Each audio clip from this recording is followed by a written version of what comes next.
Nick Viall. Danny and I are so pumped to have you on the podcast, mainly because your podcast has been such a source of content for us at Page Six. I feel like we're constantly writing headlines about all of your incredible interviews. I know that there were a lot of really clicky, headline-worthy interviews that you did in 2023.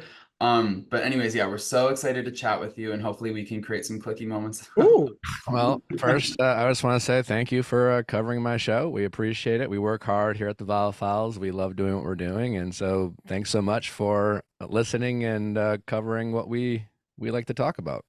Uh, we love it, and I feel everybody who listens to your podcast loves it. And I feel also what you do so well, even the aesthetics right now. I see like you on the couch with like the green in the back. I'm like, I guess I'm gonna tell him my entire life. Like, there's something about you, the invitingness of it, that I feel really gets people to open up. Well, I appreciate you saying that. We try to create a warm environment for our guests, and we hope that they want to be vulnerable and share their stories. I always tell my guests, like, listen, this is your opportunity to, hopefully share another side of you and, humanize yourself a little bit, because obviously a lot of the people we have on, not exclusively, are, reality TV stars, who, don't always have the, they don't always get to control their own narrative sometimes. And sometimes things get cut out and context can be lost and things like that. And so I want them to feel comfortable and feel like this is a safe space to really just articulate their point of view and, why they approached any given situation, and hopes that, my audience, can just maybe understand their point of view a little bit better or empathize with them a little bit more and, be more relatable. And so, that's always what we're trying to do when we interview our guests. And, hopefully we accomplish that. I think you more than accomplish that. Would you say that you have a specific tactic, or what would you say is the special sauce in your interview style? Because although the intention, of course, is there to make someone feel comfortable, that they can be vulnerable to share all these crazy things on your show, there has to be some sort of I don't know, like what is it? How do you do it? Like, because Danny and I are trying to figure that out Well, I ourselves. think more than anything, it is making them feel safe and comfortable. And I think sometimes, um, whether it's myself or, the household, as we call it on the Viall Files, being willing to kind of express their own vulnerabilities about situations. If I ask a question about, let's say, a relationship dynamic or a friendship dynamic, where I can offer like, hey, I've been in a situation like this has affected me this way, and if I open up, it's a little bit more inviting for my guests to open up a little bit as well. And, I also feel like, everyone who comes on, I think they have a story they want to tell, and it's really just, letting them know that we're fans, because I am fans of all the guests I do have on. And it really just, if you bring a positive energy, and make them feel like you understand where they're coming from and can relate to them, I think it just makes it easier for people to want to open up. I don't want people to say anything they're not comfortable with. I don't want them to regret anything they say on my show. It really is important to me that everyone who comes on the Viall Files leaves feeling, great about that interview, and leaves feeling like, people understand them more. And I think it's just about creating that atmosphere and, making them feel good about what they had to say, when we get done with the interviews, especially when my guests are vulnerable, like we're thrilled, and, and genuinely will let them know how wonderful it was to talk with them. I think just people want to feel good about what they have to say. And the better they feel good about it, the more vulnerable, they tend to be. And do you have moments where, because like you said, you open up and invite them to have that element of vulnerability, but it's always kind of like that after a fact, when like you like, or this happens to me, like when I talk to someone and I'm like, what did I just say? Like, do you have that moment where like, where people, do they text you a lot to be like, hey, can we edit this out? And do you go back and forth like, no, I think like it could be worthwhile to leave it in? Or are you just like, fine, we'll cut it out? Do you have experience like that? Or are most people, when they leave, they're like, you know what? I said it and I'm glad I did. You know what? I think that there's a spectrum of all those instances. Again, I'm not trying to like gotcha when it comes to my guests. And if they say something they really feel will, you know, hurt their mental health or make things difficult on them, we'll oblige their requests. There are instances where I can tell maybe there's a little bit of panic. I certainly know what it's like to be in those shoes, and then I'll walk through it with them, and I genuinely, again, if they really feel strong about that, I'm not going to argue with them. But if I can tell they're on the fence, I'll just tell them how I see it, and my point of view from it. And often that will help. I also will remind my audience too. It's just like, something we care very much on the show. It's just like, what I care about is people are invested in my show, and we share our thoughts and opinions about the content we watch and the pop culture topics. And it really doesn't matter whether people agree with me or disagree. It just matters that they care what we have to say. I invite people to disagree with what we have to say. In fact, I love people, as long as they're respectful. This show is about having conversations around the topics we love talking about: pop culture, Taylor Swift, reality TV, and I have my thoughts. The household has their thoughts. Our audience has their thoughts. And I just want people to be engaged and passionate about what we're talking about. So I will remind my guests sometimes if they're a little nervous. It's just like, listen, your fans a lot of them have an opinion of you, right? And some people will always be your fans, and some people will always be your critics. Those are the hardcore fans. And most likely, no matter what you say, nothing is going to change their opinion. But we have millions of people listening to our show, and you have an opportunity to connect with new audience people and people who might not be as familiar with you, or just might know you, might know of you more than really know who you are. And this is your opportunity to really, have the floor, so to speak. And I think you should feel good about what you're saying. And instead of, stressing about, those critics or trolls that, we all get familiar with, everyone in the limelight has those trolls that are so passionate. They're like commenting on every little thing that you kind of like know who they are, and they can affect your mental health, and they can get under your skin, and they can edit yourself and things like that. And I tell my team that too. It's just like, you got to be careful about listening to the noise, because it changes, it changes your POV about yourself and the world. You will edit yourself. It's hard to be who you are when you're constantly trying to please people you've never met, and things like that. And so it's just a little bit of that, little mini therapy session. But again, more than anything, I want them to feel good about it. So if they are on the fence, I'll talk them through it. If they feel passionate about taking something out, we're happy to oblige. But more than like, I think generally they all feel really good about it. And then usually once the dust settles, I would say we have a pretty good track record of our guests being super excited and pretty glad that they did our show. Well, Danny and I were super excited about your chat with Lindsay Hubbard. I think she definitely took the floor to explain her side of the Carl breakup. And I feel like she also really wanted to course correct some of the rumors that were out there. And now I feel like she really used your show to let everyone know that she felt blindsided, that she felt like Carl set her up with the producers coming and then doing it on camera and everything. When you were talking to Lindsay, what was the most shocking revelation for you from that interview? Because it was really nice to I hear. think I think it was Carl locking himself in his bedroom after. But I kind of don't blame him. No, that's fair. If I were to break up with Lindsay Hubbard on camera, I would go run to the bathroom and lock myself in. That is true. So I guess to that extent, just all of it, just the whole. I'm recently, as you guys, I'm sure know, I have immersed myself into Bravo Nation recently. Vanderpump really kind of brought me in, Scandival, and obviously that opened the door. My fiance Natalie has been a Housewives fan for some time now. She has been trying to get me in, and we have, now I'm deep into Beverly Hills Housewives.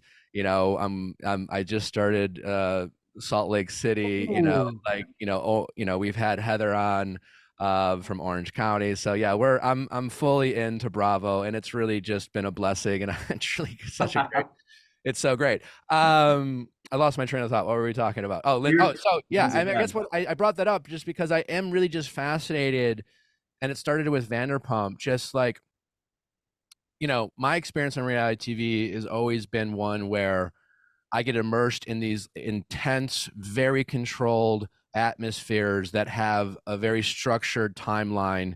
You know, like Bachelor, it's, you know, you might leave the first night, but it's, or you might be there for 9 weeks, but that's all it is. And then when you're done, you know, and yeah, it airs and all those things. But Vanderpump or Housewives, like, you know, where's the show stop and where their life begins is such a cloudy, murky line. And I don't even know if that line exists. And all these people who, you know, their careers are the show, you know? And so it is really fascinating to me to learn about how these people make these types of huge decisions, like breaking up with your fiance and then having to decide whether is this something I want to have on a television show? And if I don't, how will that affect my career? I'm just so kind of fascinated by you know, these choices that these characters on these shows have to make. And so it is wild to me, you know, that Carl decided to end his engagement on the show, knowing how reality TV works, the conversations that he must have had to have. um it is very insensitive. I would love to hear from Carl's point of view, you know, of why he made the decision that he did. But you know, some things I feel like, you know, you got to be authentic about it. You got to respect the you know, the real life aspect of a relationship, and to blindside someone to end an engagement with cameras around is a very, I guess I would argue, cruel thing to do, you know, and because it really puts you on the spot. You know, like, to receive news like that, and then you see cameras around you, you're so self-aware but also hurting inside. And it's just, you know, sometimes when our hearts are broken, we want to we want to we want to let our feelings out. And you know, obviously Lindsay, there's no way she was allowed to have an authentic reaction, you know, regardless of whatever her reaction was. And the grieving process is forever changed. It was a wild choice by Carl, and the fact that he, you know, followed through with his choice to lock himself in the room, because you know that was him playing ball, you know, Mhm. because you know he knows how Lindsay is. He knows that she's going to get to the bottom of it. He didn't want to, and he was like saving it for the show. You know, when people come into our studios, you know, we'll have some rapport and we'll talk, and we're, you know, I try to keep the conversations light, because before we record, you know, you want to save it for the show. You know, you don't want to lose anything before you start recording. And so to do that with your own personal life is, I think, so wild to me.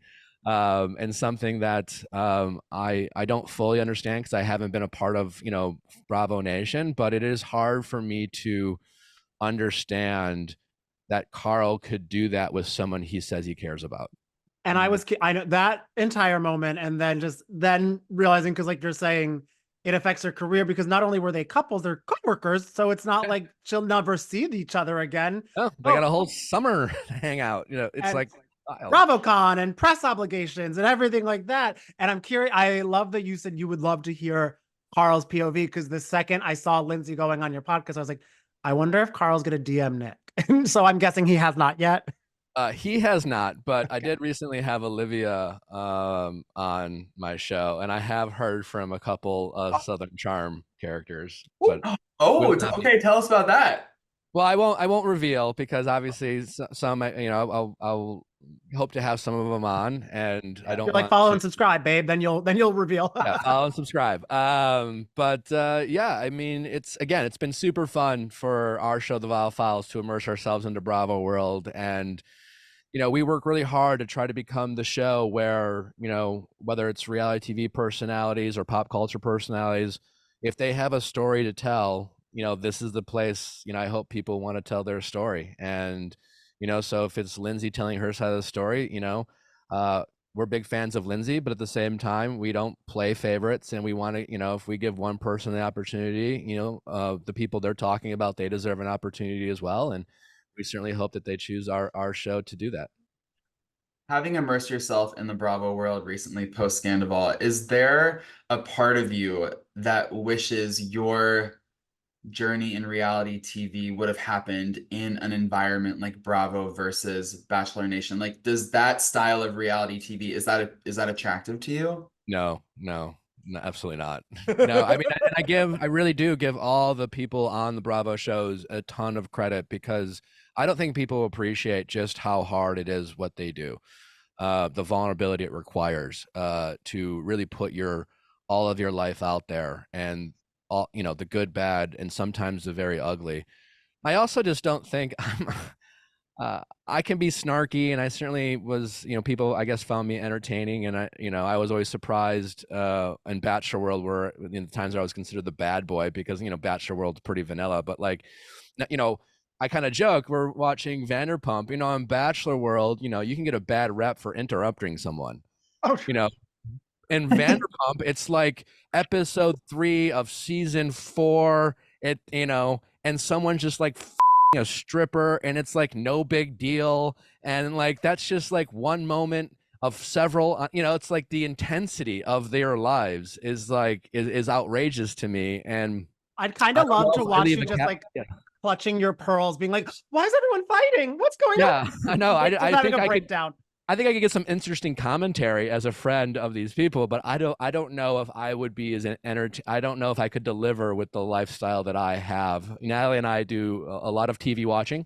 We love our dogs, and we, decorate early for Christmas. So I don't know. That's, Well, speaking of Christmas, you immersed yourself. I think you and Evan both immersed yourself this week in Christmas and Bravo, because I saw you also attended Kathy Hilton's party. And how did that feel as a full-on Bravo fan right now? Because I feel that kind of is like Winter Wonderland Bravo edition. it really was. Kathy, no surprise. Well, I mean, I guess it was a surprise, but I guess not a surprise. But she imported real snow. It really I was like, how did she do this? And then I feel like it made the backyard colder. probably, yeah, it was I was amazing. freezing. It was wild, and Natalie was like, in every room we went in, and she's like, "What is this room normally used for?" Like.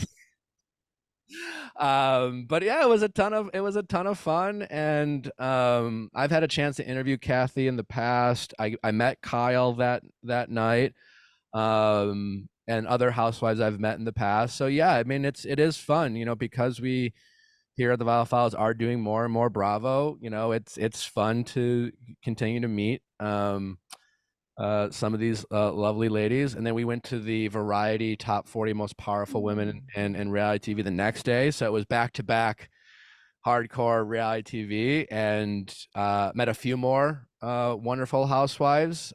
Some tracked me down, and I really want to say this name, but coming in January, hopefully. One of them tracked me down and said, "Nick, I want to come on your show. I have a lot to say." And I said, "Let's do it." But I'm really excited about this one. Yeah. Wow. Why do Ooh. I feel like you and Tamara Judge would make great podcast content together? I think we would. Tamara was supposed to come on, but she flaked on me once. Yeah, and then Teddy Ah, came. Well, Teddy's Teddy's been on multiple times. I love Teddy. Teddy does get a bad rap in Bravo Nation. I think she's incredibly authentic. Yeah, she can be rough around the edges sometimes, but you always know what you're getting with Teddy. I consider her a friend. I think she's great. And yeah, Tamara, she was like stuck in the mountains. She said, I don't know, but I'd love to have Tamara on sometime. sure, Tamra. But I do think, to your credit, too, Teddy is so amazing on Two Teas in a Pod. And I feel it's like her in her full-on element where she's like, now I'm gonna say everything that I was saying, maybe didn't make it to air, but I'm gonna be myself and you all know about everybody. Yeah, absolutely. Yeah, I every time I have Teddy on, I always get these reactions from our audience where it's like visceral, and I'm like, what is, because when I met Teddy, I didn't watch. I've never seen Teddy on Housewives, so I don't know what the she was doing, but she was pissing someone off. But I think she's great. I love people who are authentic. I love people who are willing to speak their piece, even in the face of criticism. Teddy is a vulnerable person. She's willing to admit her faults, from what I can tell, for the most part, when she does step in it. But you know what you're getting with Teddy, and that's something I really appreciate. At Kathy's party, I was actually right next to Teddy, and I think she's so great at her job. She really is Teddy Walter. She asks really great questions. She got Mary Cosby to admit that production was trying to ice her out of scenes on The Real Housewives of Salt Lake City. So I appreciate what she's Oh, I doing. met Mary too that night. That was wild. Yeah. What did Oh, you think of Mary? Because I was telling Danny, I couldn't believe that she showed like she left her closet to come to Los Angeles for Kathy Hilton, and Yeah. she was because on the show she's like an alien in a way, but in person she was so warm and She personable. was What was very your take? she was very nice. She came up to Natalie, my fiance, who is somewhere in her third trimester. We're not giving away the due date. So but she walked up to Natalie and apparently thinks she has some sort of, cosmic powers to tell the gender. So Oh, wow, she was was she like right? she kind of like no, she kind of did her like thing. She goes, "You're having a boy," and I was like, "Close." Yeah. Try again. We are having a girl. We're very excited about that. But I'm just having a bit of fun with Mary. But maybe it I was mountain time versus Pacific time with the cosmic energy, yeah, something that got thrown yeah, off. yeah, something. Maybe it was the real snow that she just didn't anticipate. But she was very sweet and very nice, and it was a pleasure getting to know her. I was stuck on the carpet for the majority of the night, but I didn't get to see Olivia and I didn't get to see Crystal. But I was very interested to see if there would be any interactions between the two after Olivia said Crystal was rude at BravoCon. Did you notice any interesting energy or interactions Are we between? talking Olivia Flowers? Mhm. Yes. Interesting. Well, it's funny because that day I had interviewed Olivia, and I had been talking with Crystal. Crystal will be coming on our show Oh, Oh, amazing. really? next week. But yeah, actually, those were two of the women I had talked to that night. I did not see them interact with, but now I will make sure to ask. I didn't know about that. I was unaware of that tea, so thank you. Wow. I did not see any interactions between the two, but I'll get to the bottom of it with Crystal. No, get to the bottom of that. And also, I love you getting to the bottom of a lot of Beverly Hills drama because I'm assuming you're up to date and you're watching the dinner party from Hell Part 3 with all of us. We fell asleep watching Housewives last night. It was late, so I didn't quite Hey. get to that part yet. But by the time next week, I will be up to speed. Because Um, I'm gonna need you to know if you're leaning more Sutton or Kyle, because that's kind of what's going down right now. Do you have any thoughts already? I, I find myself wanting to be Team Kyle, But, but I'm just on the fence. and why is that? Um, just because I don't. It's tough because it's tough that I think Kyle's in a tough position. Like I said before, I do just overall blanket statement for everyone on these shows. I think people really, especially if you're a diehard fan of Bravo, I think you really just need to appreciate the vulnerability these characters bring to the table and the television and the entertainment they bring. It's not easy to do. It is very taxing on their mental health. It is every time they share a personal story, it's a lot for them. That being said, you know, uh, sometimes you can tell they're kind of cagey about, what they want to say. And then we see things out in the press, and it's just like, but sometimes caginess can be misconstrued as deceitfulness, Mm. and in reality they're just not sure if they want to like tell you the full story because they want to keep some privacy. And I think sometimes with Kyle, I can't tell if she is being cagey because she doesn't want to, you know share everything, or does that mean she's like, being strategic and not fully giving us the truth because she's trying to curry favor with the fans. Does that make sense? That does make sense. And I feel like that is a criticism that we've heard over the years that Kyle sort of plays to the audience a Yeah. bit. I think this season has been interesting because what she told me at Kathy's party is that Sutton and Garcelle started to question her about her marriage before she had spoken about the issues she and Mauricio were having with her kids. And so she said that she felt reticent to discuss it with the ladies before she had had a chat about it with her children, which I guess That's fair, but is that true? Is the question, you know? It's like, right. and Kyle is, you know, she's OG. She's a pro, you know, like she knows how the cheese is made, you know? So it's tough. It is, you know, that's sometimes why I like the new characters, because there's a level of like naivete, you know, with their storyline. With Kyle, it's very hard to just determine, is this truly the authentic truth, or is this Kyle's version? Oh, You it's know? like Taylor's version, Kyle's version. Yeah, exactly. I also love that if that's her reason. It's like, did she think Sutton's gonna run from the party, be like, "Hey, Farrah, guess what your mom just told me about her marriage?" Yeah, right. Yeah. Also, Nick, I don't know if you caught this confessional from Garcelle, but I would love to get your take on it. Garcelle sort of implied that Dorit staged her robbery, and that has definitely been a conspiracy among fans, but we've never heard a housewife. That is quite the accusation. Right? I mean, I don't think Dorit has it in her to do that. I don't think like anyone has it in them to. Maybe Jen Shaw. I feel like Jen Shaw could and would do something like that, but like I just don't see Dorit doing all that. Right? Because if that, let's say that turned out to be true, that would be career ending. Career ending and like, And I think she would get arrested. yeah. Yeah, I mean, it would be major consequences for something like that to turn out to be true. And you know, I'm still relatively new to Beverly Hills Housewives, so I'm not a historian on Dorit, so to speak, but she doesn't come across as the most attention hungry personality on this franchise. And that it's just, and it seemed heartbreaking what she went through. I don't know if Dorit's that good of an actor, you know, and that's not a criticism No, that's at all, you know, and it really was hard to watch.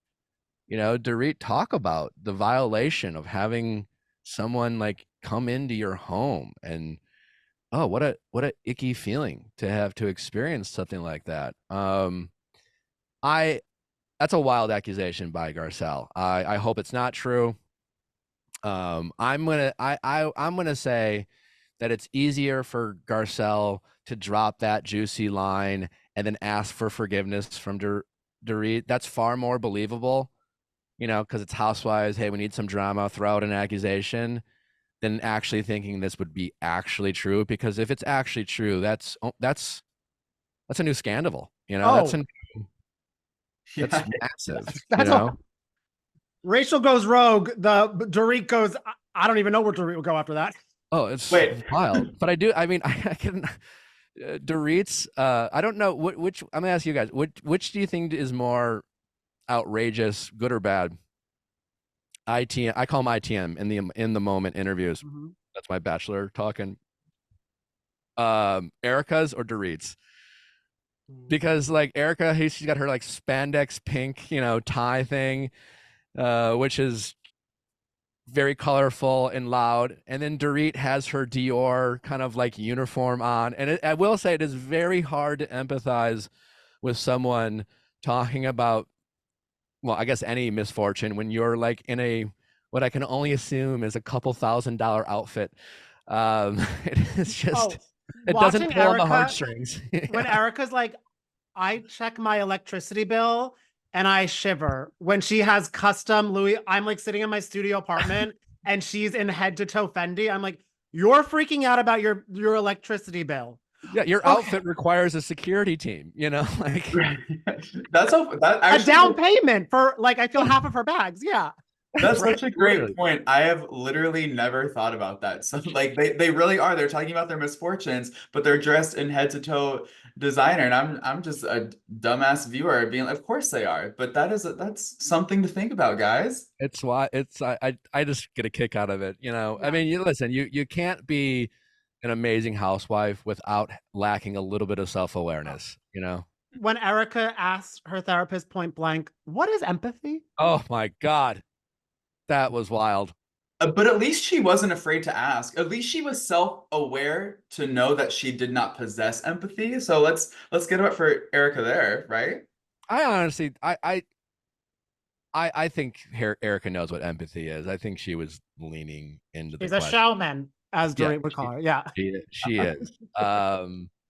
I don't believe that Erica doesn't know what empathy is. I think sometimes she can um, lack the ability to demonstrate it, but I do think she's capable of it. And I was on Dancing with the Stars um, with Erica, and Oh, you know yes. she has a hard candy shell. I actually relate a lot to Erica. Like I'm not the most approachable person in public. I'm a bit introverted. You know, I'm a bit aloof at times.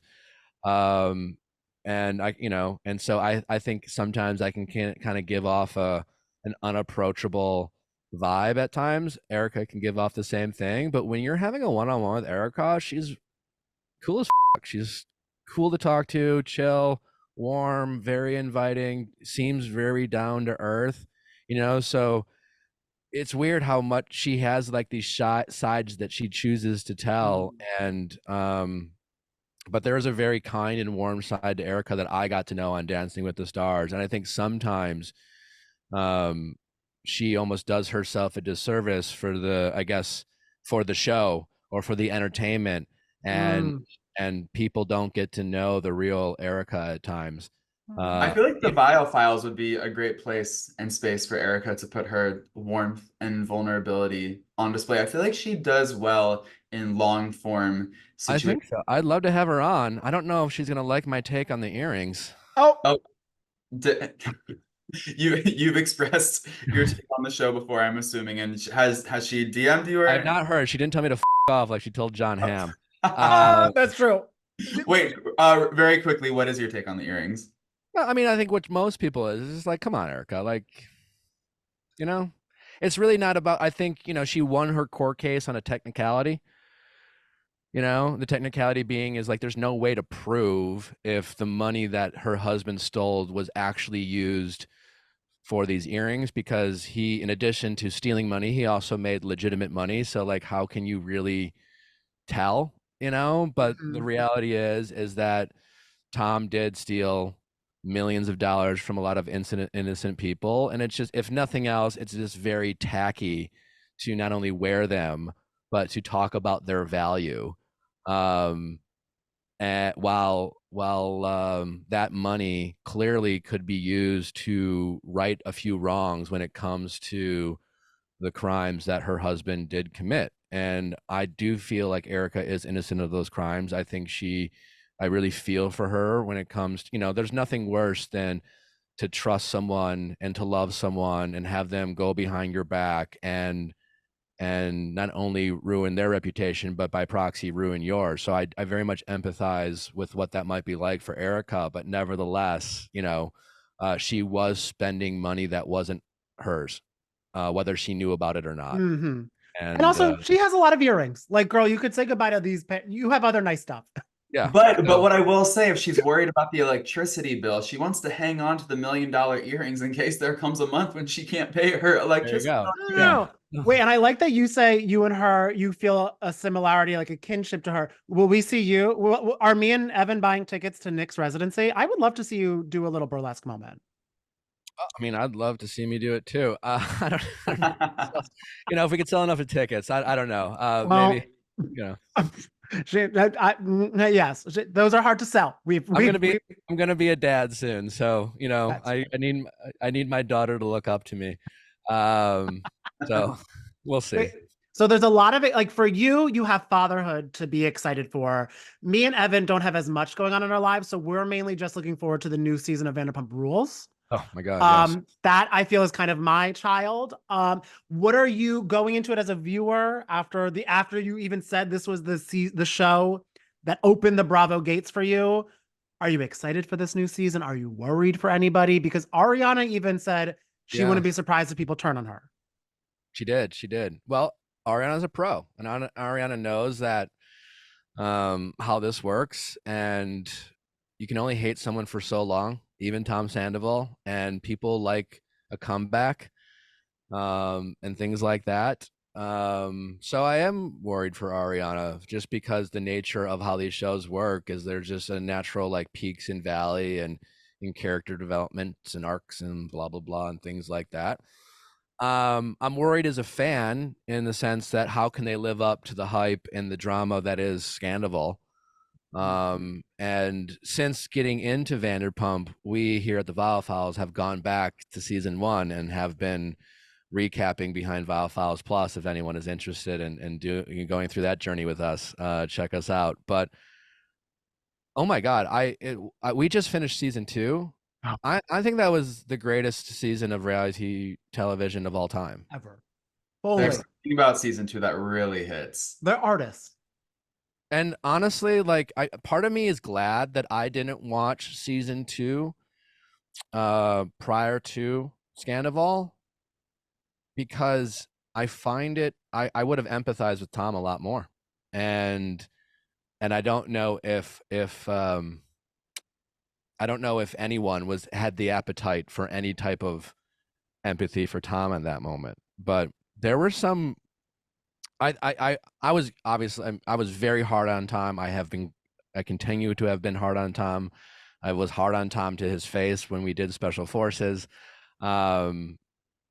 That being said, I don't think we live in a world we try to put people in boxes, either good or evil. It's all black or white. There's no nuance. And for all of Tom's faults, I do think the Tom I have gotten to know briefly has demonstrated some good characteristics. There's a lot I wouldn't trust him to date a friend of mine. I don't think he has shown that he can be a trustworthy partner. That being said, he is not without good qualities. And I think on season 2, when he stood by Kristen's side after finding out that she had slept with Jax's best friend, and him really trying to, I was touched by him crying during the reunion of season 2, saying he doesn't want to give up on believing in people. And he wants to give people the benefit of the doubt. And I want, where is that Tom? Where's that, where did that Tom go? And I want to believe it's still there. But that all being said, my optimism with Vanderpump is that these f***ers, they always step up and perform. They are willing to give us a good show, but they're not in their 20s anymore either. They're in their mid 30s and 40s, and do they still have it in them to lead the messy life that creates the television that we love to watch and critique? So I don't know. It'll be very interesting. I am curious if there is a rebound for Sandoval. I do think Ariana was in a no-win situation though, because when Scandival was going on, like I said before, like the reason why I said I'm almost glad that I didn't watch season 2 of Vanderpump is because people were so angry, and obviously infidelity and cheating is so prevalent in our society. And I've said this before. I said this on Howie Mandel's show, but I think the reason why it kind of took on a life of its own outside of Bravo Nation is because people could hold Tom Sandoval accountable for infidelity, because so many people couldn't hold the people who cheated on them accountable. And Tom kind of became this poster boy of any guy who's ever cheated on their partner, they could kind of take it out on Tom. So no one had an appetite for nuance or empathy for Tom, so to speak, in the moment. And so I think Ariana's only choice was to lean in to her pain. And I do think if at any time during Scandival, at the height of it, if Ariana tried to kind of give us a whole like, well, maybe it's not, and if Ariana tried to almost like extended olive branch and show empathy, I think fans would have gotten mad at her for it, And so I think her only choice was to lean in. And then because of how just fandom works and just over time, people just kind of get bored of seeing the same thing. It's like, well, now they're going to criticize Ariana for like taking advantage of, the criticism and the pain. It's like, I think she was in a no-win situation, type of thing. And so it will be interesting to see what that storyline is. I got to imagine a lot of that storyline will be about the living situations between Ariana and Tom, which is bizarre. It doesn't help Ariana's narrative. You know, how can you refuse to talk to some but also live with them? And like breakups are hey, listen, I had a fiance who cheated on me way back in my 20s, and we lived together, and I had to move in with my grandmother, and it sucked, and it was inconvenient, it was costly, I didn't like anything about it, but I did it, you know, because the alternative was to be in the same room with someone who really hurt me, you know. And the fact that Ariana is able to do that, again, I think Ariana, I love her, she's amazing, but I just, from a fan standpoint, she's opening herself up for future criticism, and so and for that reason I'm worried for her. Yeah. And so that being said, I'm excited. Yeah. Well, thank you. Thank you for your Vanderpump take. Before we let you go, Nick, very quickly, the Golden Bachelor has come to an end. He has chosen Theresa, given her his final golden rose, but a few days before he gave out his final rose, there was that big expose that came out. What are your thoughts, feelings, and reflections about that? Because Danny and I were just talking about what we were most shocked about, but we want to know what you think. I have mixed feelings. I was actually in the middle of recording like a talking head reel to post on my social about it, but I'll give it to you guys. Mixed feelings. For one, in defense of Gerry, right? Gerry, not Jerry. It's spelled Jerry, but pronounced Gerry. Very Golden confusing. Gerry, yeah. The franchise itself has they like to oversimplify their characters. It's network television. Something you got to keep in mind. It's not Bravo Nation. And so the show itself sometimes tries to craft a narrative about their leads that even the leads are a little uncomfortable with, because it almost feels like I'm not that squeaky clean type of thing, because no one really is, right? You know? And I think, so sometimes that is the fault of the show. This kind of narrative, and it's the first Golden Bachelor. There were a lot of widow and widowers, Gerry being a widower, and a lot of widows on the show. Obviously that pulls in the heartstrings. Bachelor is often known for their sad, sappy stories on these dates, so it's kind of their playbook. So Gerry was going to lean into that, so to speak. On the flip side, it is tough to watch an entire season of Gerry selling this narrative that all he's been doing since the passing of his wife was cry, play pickleball, and occasionally having like this weird one-on-one moment with some hand lotion, and that's all he's been doing. And in reality, we've come to find out that the body was barely cold before he started dating. And it opens up a lot of questions about, what was going on. That being said, I don't think it's that much of a story. He is allowed to date. He was allowed to date. He didn't cheat on anyone from what we know. There was no overlap. Even the timeline is a little tight. And big picture wise, this was a fantastic season. I think what it gave us was a lot of hope and optimism for all of us who are getting older, who feel a little lonely in this world, who've had failed relationships or who have lost loved ones. And sometimes we feel like we don't deserve a second or third chance at love. And I think this season was very inspiring. And I don't think Bachelor Nation or the audience really wanted to hear Gerry talk about his dating life post the death of his wife. You know what I'm saying? Like, we wanted him to celebrate his wife. We wanted him to talk about that love. And so it just made better television. If I'm Gerry from a PR standpoint, I'll give you a little, Gerry, if you're listening, I don't know if he's talked about it, but I assume what he should say is something like, hey, listen, I'm sorry if I misled anyone about my dating life. It was something I thought a lot about. This is my first time doing it. I really didn't know what to say. That being said, more than anything, not only was this an opportunity to find love again, but it was an opportunity to celebrate my wife and the love that we had. And I just really wanted to focus on her. And at the risk of misleading you about my dating life post the death of my wife, it was worth it to me to just give her that attention. And I think we'll all be happy with that. Wow. I hope- Crisis management firm is opening tomorrow with you at the head. That was I perfect. was listening to that. That was sublime. Nick, thank you so much for taking the time to chat with me and Danny. And also, we didn't get to say it, but congrats on being one of the last ones standings on Special Forces. That took a lot of grit and strength and courage. And we can't believe that you even put yourself through that experience. But congratulations on making it to the end, and of course, congratulations to you and Natalie on becoming parents. That's so exciting. Thank you so much. I really appreciate it, both of you. And when we're talking some housewives or pop cultures on a reality recap, well, maybe you guys can come on and join us for an episode. It would be we our love honor. nothing more.